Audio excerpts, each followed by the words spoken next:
గాంధీభవన్లో MLA Rammohan Reddy మాట్లాడుతున్నారు. ఇప్పుడు live చూద్దాం. ఖాతాల పడ్డ డబ్బులని చదివినిపించిన శాసనసభలో మీరందరూ కూడా చూసిర్రు, పత్రికా మిత్రులు మీరందరూ కూడా చూసిర్రు.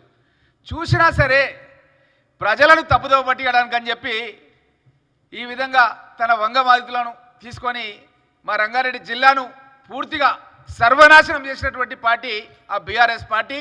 కేసీఆర్, కేటీఆర్, హరీష్ రావు వీళ్ళు అక్కడికి వచ్చి వీళ్ళు మీటింగ్ సిగ్గు శరం లేకుండా మీటింగ్ పెట్టడం అనేది చాలా బాధాకరం. ప్రతి నియోజకవర్గానికి, నా పరిగి నియోజకవర్గానికి ఉదాహరణకు చెప్తున్నా, కేటీఆర్ నీకు సవాల్ చేస్తున్నా, నీకు దమ్ము ధైర్యం ఉంటే నువ్వు చెప్పిన మాటలే నిజమైతే పరిగి నియోజకవర్గ కాంగ్రెస్ పార్టీ ఎమ్మెల్యేగా, వికారాబాద్ జిల్లా కాంగ్రెస్ పార్టీ అధ్యక్షుడిగా నేను నిన్ను ఛాలెంజ్ చేస్తున్నా. ఏ మండలానికి ఎన్ని కోట్లు ఇచ్చినాయో సాక్ష్యాధార ద్వారా రికార్డుతో సహా నేను అసెంబ్లీలో చెప్పినా, ఈరోజు కూడా చెప్తున్నా. మా యొక్క నాయకుల మందరం కూడా మీకు పుస్తకాలు చూపిస్తున్నాం. ఈ పుస్తకాల్లో గ్రామాల వారీగా, పేర్ల వారీగా, సంఖ్యాపరంగా ఏ గ్రామానికి ఎన్ని కోట్లు వచ్చినాయని చెప్పి సవివరంగా ఇచ్చినాం. 21,000 కోట్ల రూపాయలు రైతుల ఖాతాలో జమ చేసినాం. మీలాగా చారానా చారానా చారానా అని చెప్పి అస్సలు చారానా ఎగ్గొట్టే కార్యక్రమం మేము చేయలే. మీరు 2014 కానీ 2018లో కానీ ఏం చెప్పిర్రు? ఏకకాలంలో రుణమాఫీ చేస్తాం 1,00,000 రూపాయలు అని చెప్పిర్రు. మీరు చేసిరా ఏకకాలంలో రుణమాఫీ? 2-3 ఏళ్ళ తర్వాత స్టార్ట్ చేసిర్రు, సగం మందికి ఇచ్చిర్రు, సగం మందికి ఎగ్గొట్టిర్రు. మా నాయకుడు రేవంత్ రెడ్డి గారు మాట ఇస్తే మాట తప్పడు అన్న మాట ప్రకారం మీరు 7,25,000 కోట్ల రూపాయలు అప్పు చేసి దివాలా తీసిన రాష్ట్రాన్ని మా చేతికి అప్పచెప్తే మేము అప్పుడు తెలంగాణ రాష్ట్రాన్ని 16,000 కోట్ల సర్ప్లస్ నిధులతో ఇచ్చినాం. మీరు నల్ల జీవోలు విడుదల చేశారు. అసలు ఏ జీవోలో కూడా వెబ్సైట్లో, పోర్టల్లో పెట్టకుండా, రాష్ట్రం ఎంత అప్పుల్లో ఉంది కూడా చెప్పకుండా కొత్త కొత్త కార్పొరేషన్లు తీసుకొచ్చి, లోన్లు తీసుకొచ్చి రాష్ట్రాన్ని దివాలా తీసినప్పటికీ రైతన్నలను ఆదుకోవాలని చెప్పి గౌరవ ముఖ్యమంత్రి రేవంత్ రెడ్డి గారు 21,000 కోట్ల రూపాయలు 15 ఆగస్టు కల్లా వేస్తామని చెప్పి మాట ఇచ్చి, మాట ప్రకారం రైతుల ఖాతాలో జమ చేసినాం. నేను ఇప్పుడు ఉదాహరణకు చెప్తున్నా, ప్రతి ఎమ్మెల్యేకి కూడా మేము పుస్తకాలు ఇచ్చినాం. ఏ నియోజకవర్గంలో ఏ గ్రామాలకు ఇచ్చినామని చెప్పి ఇక్కడ మనోహర్ రెడ్డి గారు ఉన్నారు, తనకు ఆల్రెడీ పుస్తకాలు ఇచ్చినాం. ప్రతి ఎమ్మెల్యేకి కూడా మేము పుస్తకాలను కూడా పంపించినాం. ఈ ఉదాహరణకు చెప్తున్నా, నా పరి కాన్స్టిట్యున్సీకి 295 కోట్ల రూపాయలు మాఫ్ అయినాయి. చౌడాపూర్ మండలానికి 27 కోట్ల రూపాయలు మంజూరైనాయి. దోమ మండలానికి 41 కోట్ల రూపాయలు మంజూరైనాయి. గండేడు మండలానికి 29 కోట్ల రూపాయలు మంజూరైనాయి. కుల్కచర్ల మండలానికి 66 కోట్ల రూపాయలు మంజూరైనాయి. మహమ్మదాబాద్ మండలానికి 50 కోట్ల రూపాయలు మంజూరైనాయి. పరిగి మండలానికి 48 కోట్ల రూపాయలు మంజూరైనాయి. పూడూరుకి 30 కోట్ల రూపాయలు మంజూరైనాయి. మొత్తం 294 కోట్ల రూపాయలు రుణమాఫీ కింద పరిగి నియోజకవర్గాన్ని మాఫీ చేసినాం. ఆ విధంగా ప్రతి నియోజకవర్గానికి ఎక్కడైతే రైతులు తక్కువ ఉంటారో, కొంత అర్బన్, సెమీ అర్బన్ నియోజకవర్గాలకు కనీసం 150 కోట్లు వచ్చినాయి. ఇంకా ఎక్కువ నియోజకవర్గాలకు 315 కోట్ల రూపాయలు కూడా వచ్చినాయి. ఇవి ప్రతిపక్షాలకు కూడా వచ్చినాయి. నేను సంఖ్యాపరంగా ఈరోజు మీడియా మిత్రులందరూ కూడా విడుదల చేస్తున్నా. మీరు కావాలంటే వెరిఫై చేయండి, కావాలంటే మీకు పుస్తకాలు ఇస్తాం. పేర్లు, ఊర్లు, ఫోన్ నెంబర్లు, ఏ ఊర్లో ఎంతమందికి ఇచ్చినాం, అన్ని వివరాలు కూడా మేము తయారు చేసి ఇస్తున్నాం. మీరు ప్రజలలో పోయి అక్కడ కొంతమంది తయారు చేసుకొని అబద్ధాలు మాట్లాడడానికి ప్రయత్నం చేస్తే కూడా, ఇంతకుముందు మిత్రులు మహేందర్ రెడ్డి గారు చెప్పారు, ఒక అవ్వను పిలిచి అడిగితే కూడా అవ్వ చెప్పింది రుణమాఫీ అయిందని. షాబాద్కు పిలిపించుకొని అడిగితే కూడా ఆమె కడుపులో ఉన్న మాట బయటికి చెప్పింది. కాబట్టి మిమ్మల్ని ఎవరు కూడా పట్టించుకునే పరిస్థితులు లేరు. మీరు ఈరోజు బట్టగాల్సి మీ దేశ కార్యక్రమాలు ఉన్నారు. గతంలో నేను రాజశేఖర రెడ్డి గారిని అడిగి ప్రాణైతే చేవేళ్ళ వరకు ఉంటే పరిగి వరకు శాంక్షన్ చేయించుకున్నా. మా రంగారెడ్డి జిల్లాకు రాలే నీళ్ళు, చేవేళ్ళకు రాలే, పరిగికి రాలే, తాండూరు రాలే, కొడంగల్ రాలే, ఎక్కడ రాలే. ఎందుకు రాలేదంటే మీరు ఆ రోజు ప్రాణైతే చేవేళ్ళ మా ప్రాంతానికి రావాల్సిన పనులు శంకర్పల్లి దగ్గర, చందిప దగ్గర అండర్ గ్రౌండ్ టన్నెల దిగి కిలోమీటర్ల కొద్ది పని చూసినాం. మేము కిలోమీటర్ల కొద్ది పని జరిగింది కాంగ్రెస్ గవర్నమెంట్లో. మీరు ఆ పథకాన్ని దారి మళ్లించి రీడిజైనింగ్ చేసి కొండపోచమ్మ రిజర్వాయర్ అని మెదక్ దిక్కు మళ్లించుకొని పోయినరు. మేమెవరం కూడా రంగారెడ్డి జిల్లా వల్ల మర్చిపోలే విషయాలని. అదేవిధంగా మా ప్రాంతాన్ని తీసుకుపోయి మీరు ఏం చేశారు? మేము హైదరాబాద్ వాస్తవ్యం. మా అన్న హైదరాబాద్ మిలిటరీ ఎయిర్ ఫోర్స్లో డ్యూటీ చేస్తే పరిగి హైదరాబాద్ జిల్లా అన్న చిన్నప్పుడు రాస్తుంటే నేను అటువంటిది మనం తీసుకుపోయి నువ్వు జోగులాంబ జోన్లో కలిపి మా ప్రాంతానికి ఉద్యోగాలు రానియకుండా చేస్తే మేము కొట్లాడి ఎంపీ ఎలక్షన్లకు ముందు మన్నగూడ దగ్గర లక్షలాది మందితో మీటింగ్ పెడితే ఆ రోజు కేసీఆర్ భయపడి మళ్ళా మమ్మల్ని జోగులాంబ నుంచి తీసుకొచ్చి మా యొక్క చార్మినార్ జోన్లో కలిపిండు వికారాబాద్ జిల్లాని కలిసిపట్టుకనే మా దగ్గర 60 మంది ఎస్ఐలు సెలెక్ట్ అయ్యారు.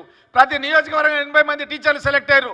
మరి నువ్వు ఎందుకు మా జిల్లాను తీసుకొచ్చి ఆగమాగం చేసి జోగులాంబ జోన్లో కలిపినావు? మా ప్రాంతంలో ఉన్న నిరుద్యోగ యువకులు ఎవరు కూడా మర్చిపోలేదు. ఇప్పటికీ నాకు గండేడు మహమ్మదాబాద్ మండలాలు జోగులాంబ జోన్లో ఉన్నాయి. అక్కడ ఎక్కువ మార్కులు వచ్చినప్పటికీ కూడా ఎస్ఐ సెలెక్ట్ అవుతలేరు. నా నియోజకవర్గంలోనే పక్క మండలం లోపల వికారాబాద్ జిల్లా లోపల ఉన్నటువంటి చార్మినార్ జోన్లో కలపడం మూలంగా ఎస్ఐలు సెలెక్ట్ అవుతారు. అంటే మా జిల్లాను సర్వనాశనం నువ్వు చేసినావు. నువ్వు సాగునీటి ప్రాజెక్టులలో చేసినావు, ఉద్యోగాలలో చేసినావు. మా ప్రాంతానికి రావాల్సిన రుణమాఫీ విషయంలో కూడా నువ్వు ₹1,00,000 ఇస్తానది కూడా సగం సగం చేసి ఇడిచిపెడితే 15 ఆగస్టు కల్లా ఏడాది లోపలనే ప్రభుత్వం వచ్చిన 5-6 నెలల లోపలనే మేము ఆల్రెడీ 21,000 కోట్ల రూపాయలు మా వికారాబాద్ జిల్లాకు 1,000 కోట్ల రూపాయలు మాఫైనాయి. ఇది కాకుండా మేము ఇప్పుడు రైతు భరోసా పేరు మీద నువ్వు గతంలో 10,000 ఇస్తా అని చెప్పి టైంకి ఇవ్వకపోతే 12,000 రూపాయలు ఇస్తున్నాం. చాలామంది అంటుండొచ్చు మీరు 15,000 ఇస్తామన్నారు కదా, మీరు 12,000 ఎందుకు ఇస్తున్నారని. మాకు తెలియదు వీళ్ళు ఈ విధంగా వీళ్ళు 7,25,000 కోట్ల రూపాయలు అప్పు చేస్తారని చెప్పి ఎవ్వరు కూడా ఈ సమాజం కూడా ఎవ్వరు కూడా అనుకోలేదు. నల్ల జీవోలు పెట్టిర్రు, వెబ్సైట్లలో పొందుపరచలేదు. ఎవరికి కూడా ప్రతిపక్ష పార్టీలకు కూడా 7,25,000 కోట్ల రూపాయల అప్పులు ఉన్నాయని ఎవరికి తెలియదు. కాబట్టి మేము ఇచ్చిన మాట కట్టుబడి దశల వారీగా దాన్ని మళ్ళీ పెంచుదాం. ఇప్పుడు గతంలో 10,000 రూపాయలు ఉన్నటువంటి రైతు బంధుని రైతు భరోసా పథకంగా దాన్ని నామకరణం చేసి 12,000 రూపాయలు ఎన్ని ఎకరాలు వ్యవసాయం చేస్తే అన్ని ఎకరాలకు ఇచ్చే విధంగా ఆల్రెడీ దానికి రూపకల్పన చేసినాం. దానికి ఆల్రెడీ అమలు చేయడానికి అని చెప్పి గ్రామాలకు లిస్టు పంపిస్తున్నాం, గ్రామ సభలు పెడుతున్నాం.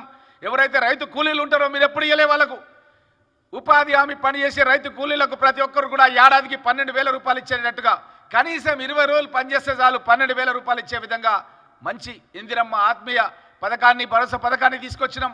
మీరు ఒక్క రేషన్ కార్డు ఇవ్వలేదు. మేము కాంగ్రెస్ ప్రభుత్వం ద్వారా ప్రతి పల్లెలో ఎవరైతే దరఖాస్తు చేసుకున్నారో వాళ్ళందరూ కూడా రేషన్ కార్డు ఇచ్చే ప్రక్రియ ఈ 26 జనవరి నుంచి స్టార్ట్ చేసినాం. దాని గణాంకాలన్నీ కూడా గ్రామాల్లో పెడుతున్నాం. గ్రామ సభలు పెట్టి గ్రామ సభలో యాక్సెప్ట్ చేపిస్తున్నాం. ఇదే కాకుండా మీకు అందరికీ తెలుసు కాంగ్రెస్ ప్రభుత్వం ఇందిరమ్మ ఇండ్లు గతంలో నా నియోజకవర్గంలో 42,000 ఇందిరమ్మ ఇండ్లు కట్టినాం. పరిగి నియోజకవర్గంలో ఆ రోజు ముఖ్యమంత్రిగా ఉన్న కేసీఆర్ సిఐడి విచారణకు పంపించిండు. బండేచర్ల గ్రామం కుల్కచర్ల మండలం లోపల సిఐడి పోలీసులు వచ్చిర్రు, ఇప్పపల్లికి సిఐడి పోలీసులు వచ్చిర్రు. కానీ వాళ్ళు ఏం పట్టలేకపోయారు. పేద రైతాంగానికి ఇచ్చినటువంటి ఇండ్లు మా ప్రాంతంలో బండల ఇండ్లు పెంకుటిండ్లు ఉంటాయి. అట్లాంటి ప్రాంతం నుంచి వచ్చిన వాళ్ళం పేదవాళ్ళ ఒక నోటి దగ్గరకు వచ్చిన అన్నాన్ని కొట్టిర్రు ఈ బీఆర్ఎస్ వాళ్ళు, ఈ కేసీఆర్ కేటీఆర్ హరీష్ రావు. ఇప్పుడు కూడా మేము ప్రతి నియోజకవర్గానికి 3,500 ఇండ్లు కట్టిస్తాం. ఎస్సీ ఎస్టీలు ఉంటే 6 లక్షల రూపాయలు, బీసీలు ఇతరులు ఉంటే 5 లక్షల రూపాయలు పెట్టి ప్రతి నియోజకవర్గానికి 3,500 ఇండ్లు అంటే ఇంకొక 2 నెలలు అయితే మళ్ళీ బడ్జెట్ సమావేశాలు ఉన్నాయి, మళ్ళీ ఒక 3,500 ఇండ్లు వస్తాయి. అంటే నియోజకవర్గానికి 7,000 ఇండ్లు మంజూరు చేసేది ఆల్రెడీ అది ప్రజాపాలనలో భాగంగా ఎవరైతే దరఖాస్తు చేసుకున్నారో పార్టీలకు అడ్డంగా మేము వాళ్ళకందరూ కూడా లిస్టు గ్రామ సభ లోపల డిస్ప్లే చేస్తున్నాం. మా ఇందిరమ్మ కమిటీ సభ్యులు అన్నరత కలిగిన వాళ్ళకి ఎవరికైనా వస్తే తొలగించడానికి గ్రామ సభలో ముఖ్య భూమిక పోషించబోతున్నారు. ఈ విధంగా మేము ఇండ్లు కట్టించే కార్యక్రమం తీసుకొని ఈ విధంగా రుణాలు ఇచ్చి మళ్ళీ కూడా రైతు భరోసా పెంచిన రైతు భరోసా ఇస్తున్న సందర్భం లోపల దిక్కుతోచక రేపు జరగబోయే జిల్లా పరిషత్ మండల పరిషత్ గ్రామ పంచాయతీ ఎన్నికల్లో ఓడిపోతామన్న భయంతో మొన్న గాడిది గుడ్డులాగా 0 ఓట్లు వచ్చిన ఎంపీ ఎలక్షన్లో ఇప్పుడు కూడా అదే విధంగా ఒక్క జిల్లా పరిషత్ గెలిచే పరిస్థితి లేదు. కాబట్టి కేటీఆర్ అక్కడికి వచ్చి తన వంగమాదితుల శిష్యులను పెట్టుకొని అబద్ధాలను ప్రచారం చేసే ప్రయత్నం చేస్తూ కుటుంబం మీద కూడా బురద తల్లే ప్రయత్నం చేసిర్రు. ఈరోజు ప్రజలు ఎవరు కూడా విశ్వసించే పరిస్థితుల్లో లేరు. ఆ రోజు ఉరేస్తే ఉరి అని మీ నాయన కేసీఆర్ చెప్తే తెలంగాణ రైతులకు భరోసా కల్పించిన మా గౌరవ పిసిసి అధ్యక్షులు రేవంత్ రెడ్డి గారు మీరు వరి పంట వేయండి అని చెప్పి నేను పరిగి లోపల ఆ రోజు మన ఊరు మనపోరు అని పెద్ద కార్యక్రమం రేవంత్ రెడ్డి గారు పిసిసి అధ్యక్షులైన తర్వాత తీసుకున్నా. ఆ మీటింగ్ లోపల భరోసా ఇచ్చిండు, మీరు వరి పంట వేయండి. కేసీఆర్ ఎట్లయితే ఫామ్ హౌస్లో వరి పంట వేస్తుండో మనం ఎందుకు వేయకూడదు, మనం కూడా వరి పంట వేద్దాం. ఆయన ఎట్లా ఎవరికి అమ్ముకుంటాడో మనది కూడా అమ్ముకోవాలి, మన పంట కూడా అమ్ముకోవాలి, మనం తీసుకుపోయి ఆయన ఫామ్ హౌస్ దగ్గర వేద్దామని చెప్పిండు. ఆ రోజు కేసీఆర్ ఏం చేసిండు, నేను ఢిల్లీకి పోయి మోడీ దగ్గర వడ్లన్నీ తీసుకుపోయి చల్తా అని చెప్పి నేను ఢిల్లీలో ఉన్న రోజు తెలంగాణ భవన్లో వడ్లు తీసుకురాలే, ఏం తీసుకురాలేదు. తెలంగాణ భవన్ అనేది మన గెస్ట్ హౌస్, మన గెస్ట్ హౌస్కి వచ్చి మన వాకిట్లా ఒక టెంట్ వేసుకొని మీటింగ్ పెట్టి ఒక అర్ధగంట సేపు మాట్లాడి ఆన్నే బువ్వ తిని వెళ్ళిపోయినారు ఈ ఎమ్మెల్యేలు, ఈ యొక్క ప్రభుత్వం ఉన్నటువంటి అప్పుడు ఉన్నటువంటి వాళ్ళు. మరి మా ముఖ్యమంత్రి సన్న వడ్లకు 500 రూపాయలు బోనస్ ఇస్తామని చెప్పి అన్న మాట ప్రకారం ఒక్కొక్క రైతుకు 25,000 నుంచి 50,000 వరకు ఈరోజు వాళ్ళ ఖాతాల్లో పడ్డాయి. అన్న మాట ప్రకారం సన్న వడ్లకు 500 రూపాయలు బోనస్ ఇచ్చినాం. ఇదే కాకుండా ఇంటింటికి కరెంట్ ఆ రోజు రాజశేఖర రెడ్డి గారు ఉచితంగా ఇస్తే రేవంత్ రెడ్డి గారు వ్యవసాయానికి రాజశేఖర రెడ్డి గారు ఇస్తే రేవంత్ రెడ్డి గారు ఇంటింటికి కరెంట్ ఉచితంగా ఇచ్చే కార్యక్రమాన్ని ప్రారంభించాడు. మహిళలకు ఆర్టీసీ బస్సులో 29 కోట్ల రూపాయల ప్రయాణాలు నా పరిగి డిపోలో ఫ్రీగా ప్రయాణం చేసిరు. నాకు అధికారులు రాసిచ్చారు. నాకు మొన్న డిపో మేనేజర్ 29 కోట్ల రూపాయలు అంటే ఎంతమంది, ఎన్ని లక్షల మంది ఎన్ని ప్రయాణాలు చేస్తున్నారు ఒక్కసారి ఆలోచన చేయాల్సిన అవసరం ఉంది. ఈ విధంగా మేము ప్రజలకు కావలసినటువంటి కార్యక్రమాలు తీసుకొని ప్రజల వద్దకు వెళ్తూ ఇంకా ఎవరికైతే ఇంటికి సంబంధించిన స్థలం కూడా లేదో దాన్ని కూడా సేకరించి వచ్చే టర్మ్ కల్లా మళ్ళీ వాళ్ళకు ఇండ్ల స్థలాలు కూడా ఇండ్లు ఇచ్చే కార్యక్రమాన్ని తీసుకొని మేము ముందుకు వెళ్తుంటే ఈ యొక్క కేటీఆర్ హరీష్ రావు కలిసి 1000 మంది సోషల్ మీడియా వాళ్ళని పెట్టుకొని సోషల్ మీడియాలో అభూత కల్పనలు ప్రచారం చేసుకుంటా ప్రజలను మభ్యపెట్టే కార్యక్రమం చేస్తున్నారు. నేను ఈరోజు మీడియా మిత్రులు కోరుతున్నాను, మీరు ఏ ప్రశ్న అడగండి, ఏది అడగండి, సంఖ్యా సాక్ష్యాధారాలతో మీకు ఇవ్వడానికి నేను సిద్ధంగా ఉన్నా. నేను గతంలో కూడా మీకు తెలుసు సిఎల్పి సెక్రటరీగా ఉన్నాను. ఏ మాట మాట్లాడినా ఏం చెప్పినా కూడా నేను ప్రూఫ్తో సహా మాట్లాడే వ్యక్తిని, వాళ్ళలాగా అబద్ధపు మాటలు మాట్లాడే వ్యక్తిని కాదు. అదే హరీష్ రావు గతంలో ఏమన్నాడంటే కాంగ్రెస్ పార్టీ నాయకులు మొబిలైజేషన్ అడ్వాన్స్ పేరిట అడ్వాన్సులు మెక్కేసిర్రు అన్నాడు. నేను ఆర్టీఏ కాగితం తీసుకొని అసెంబ్లీలో మాట్లాడిన హరీష్ రావుని, కాంగ్రెస్ పార్టీ నాయకులు ఎవరు కాంట్రాక్టర్లు లేరు, మీరే ఆ కాంట్రాక్టర్లకు 1000 కోట్ల రూపాయలు కాంట్రాక్ట్లు ఇచ్చిర్రు, ఇప్పుడు వాళ్ళు పనిచేస్తున్నారు, వాళ్ళ మీద మీరు యాక్షన్ తీసుకోండి. మా దగ్గర ప్రాణైతే చెవెల లోపల ఎవరు లేరు, నేను పరిగి ఎమ్మెల్యేకి రాజీనామా చేస్తా అని చెప్పి ఆ రోజు ఛాలెంజ్ చేస్తే హరీష్ రావు దానికి జవాబు చెప్పలేదు. కాబట్టి మీరు కూడా గమనించాలి, ఎవరు వాస్తవాలు మాట్లాడుతున్నారు, ఎవరు అబద్ధాలు మాట్లాడుతున్నారు, ఎవరు బట్టగాల్చి మీదేస్తున్నారు అన్న విషయాన్ని మీరు కూడా సభ్య సమాజానికి తెలియజేయాలని చెప్పి కోరుతున్నాను. ఇప్పుడు మనోహర్ రెడ్డి గారు మాట్లాడుతున్నారు.